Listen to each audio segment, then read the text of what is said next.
Welcome to another Trump Teachings. Today I will be looking at a very important topic of card advantage. Those of you who have come to Hearthstone from another collectible card game or trading card game might be surprised that I decided to do this one so late in the series, because card advantage is very important, of course, and something I consider really important. It just turns out that almost all of the previous Trump teachings inevitably lead to card advantage as well. So, card advantage. Simple concept. If you manage to, over the course of the game, play more cards than the opponent, you will probably win. So I've got a Priest deck to emphasize this point, mainly because of Northshire Cleric, and because of the hero ability, which preserves your cards so that they don't die, so that naturally you get card advantage through those. This is the basic deck, which you can get from level 0, level 1 rather, and then at level 6, toss in the 2 Holy Nova, removing 2 Crocolisks.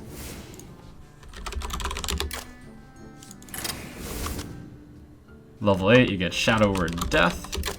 We'll toss in 2 of those, getting rid of a Dark Scale Healer and a Champion. And finally, level 10, you get the huge Mind Control. Get rid of the Final Stormwind Champion and a Grubashi Berserker.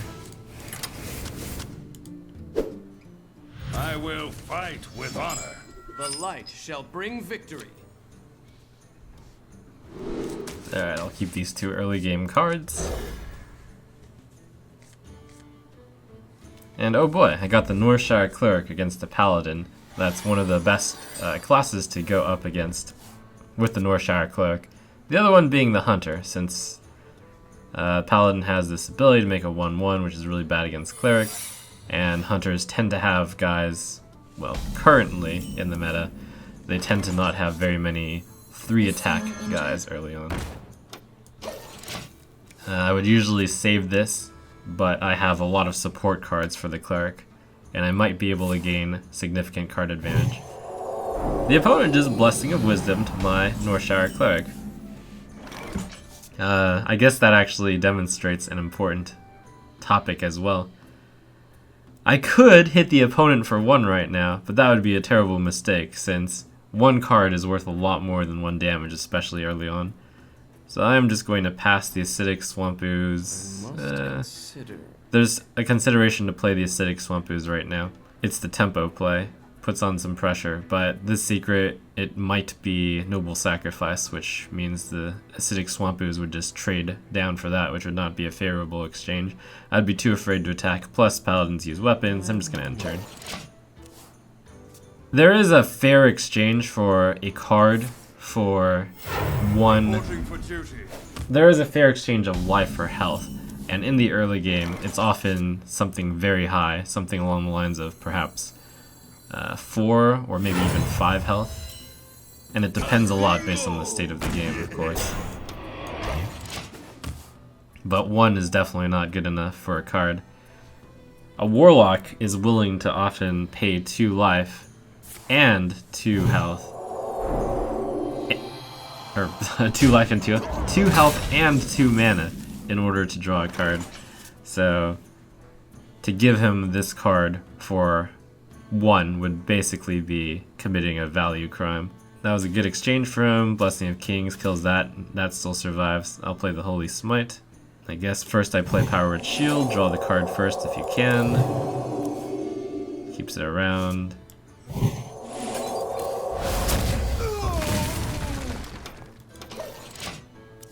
Again, considered to play the Ooze, but he could hold a True Silver Champion in his hand.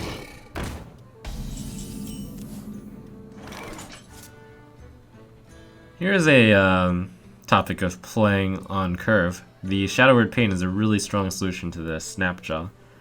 But if I Shadow Word Pain, I have 3 mana left over and not much to do with it, so I'm going to play Chillwind Deity. The interesting thing is, by putting Blessing of Wisdom on the Northshire Cleric, he's basically playing as if I am a rookie. Since only a rookie would attack with the Northshire Cleric when it had Blessing of Wisdom on it. Otherwise, his 1 mana card just basically negates the attack value of the Northshire Cleric, which isn't really the point of the Northshire Cleric anyways.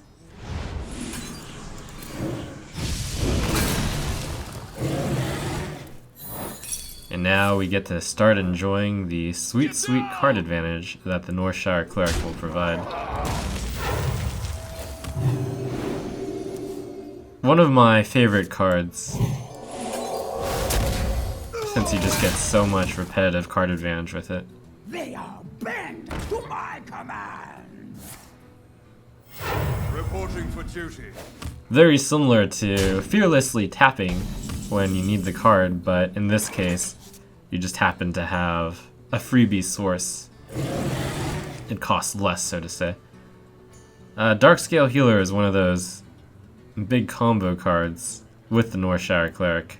But here, if I were to damage it, I would give him a card as well, which is not worth it.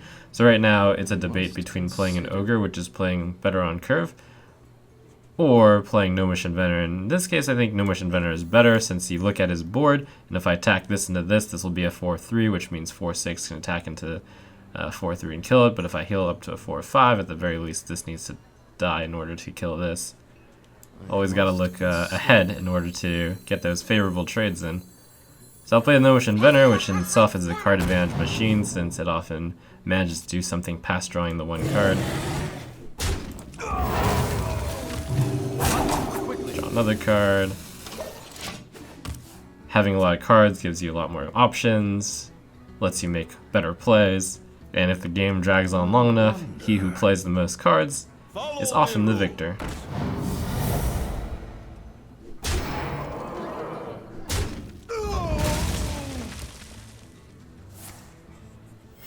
Reporting for duty.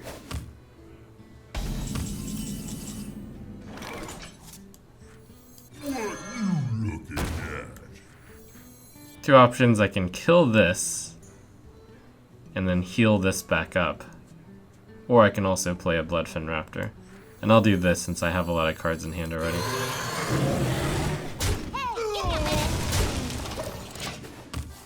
If I had fewer cards, I may have gone for a bigger card advantage play, which often involves using your hero ability for almost any class. But in this case, I have the luxury of being able to make the more powerful play rather than the play that allows for more longevity. Join or die, or both.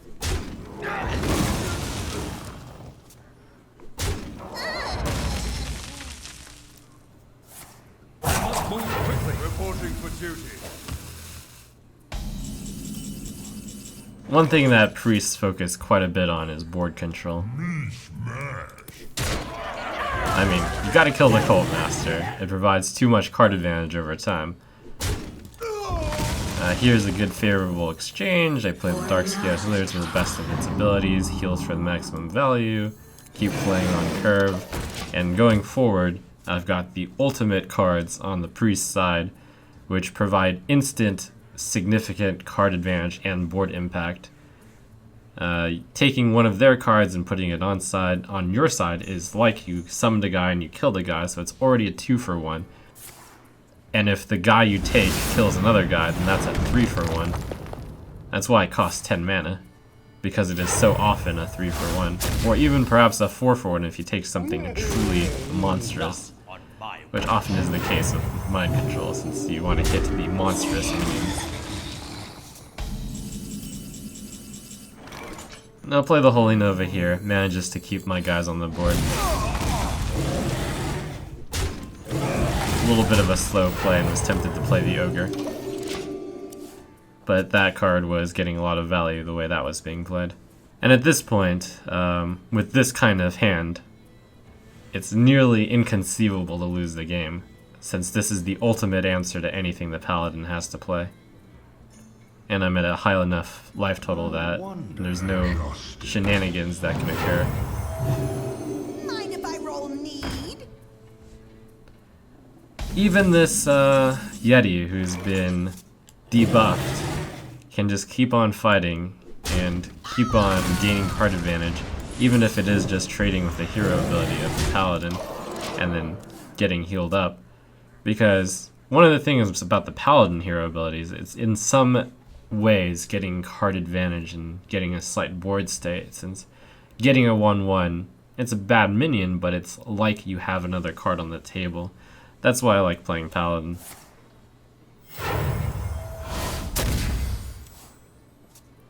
To Northrend!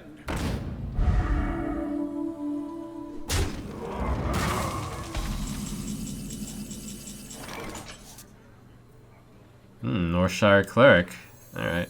I was going to just Shadowstone Cleric this, hit it, and then trade. That would be a good favorable exchange. But here, Is someone injured? I can start drawing cards yet again. In fact, I could have done the Shadowstone. No, then I would have nothing to heal. I could play Holy Nova just to draw too, but the Ogre is probably a better play. And you can kind of see why I kept card advantage. Like, I didn't talk about it first lesson because board control is still just so more important.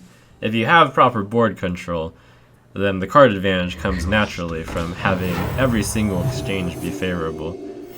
Reporting for duty. Use the Ogre to kill this, it survives, I get to heal it and draw a card, and then the engine keeps on rolling. In fact here, I'm going to make the marvelous Holy Nova to draw 4.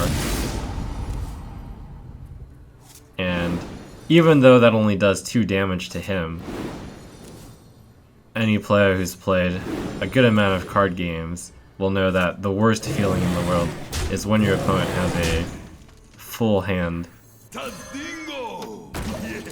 Then they can do pretty much anything they want. It doesn't matter how long it takes to kill your opponent, as long as it gets done. And though a lot of exchanges were done in this game, there was no point in which I was ever really in any danger. And just a nice slow and steady buildup of advantage. Thank you.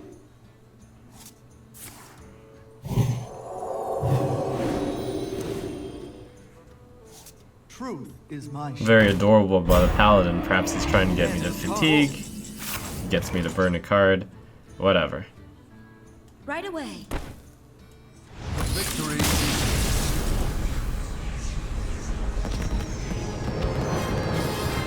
Cute.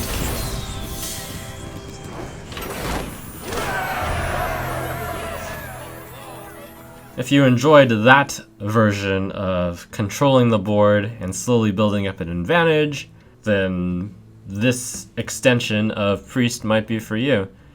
It carries some of the more efficient cards, it's better at controlling the board starting early, and it has a bit of combo to it. Now, Akanai Soul Priest plus Circle of Healing, restore 4 health to all minions, and your cards and powers that restore health now deal damage instead. You can gain quick board control by playing this Akanai Soul Priest on 4, and then Circle of Healing if the opponent is a really aggressive deck and has swarmed the board. You can get some really good trades going with Pyromancer, and then you powered shield the Pyromancer, and then you cast other spells like Holy Smite and Thoughtsteal to clear the board efficiently and gain card advantage that way. Thoughtsteal is a very easy card advantage machine. You just play it and then you draw 2 cards, so that's +1 card. The downside, of course, is it's slow. Shadow Madness can be used to gain card advantage. You take one of their guys, you send it into another one of their guys, they both die, and it's also board control. Oftentimes, board control and card advantage are going to be tied. Ideally, you want a card that provides both. That's why cards like Shadow Madness and Holy Nova and Consecration and Flame Strike and Swipe are so good. And Cabal Shadow Priest, you take one of their guys. If you use one of their guys to then kill a guy, then that's like a 3-for-1. So a lot of card advantage methods with this deck.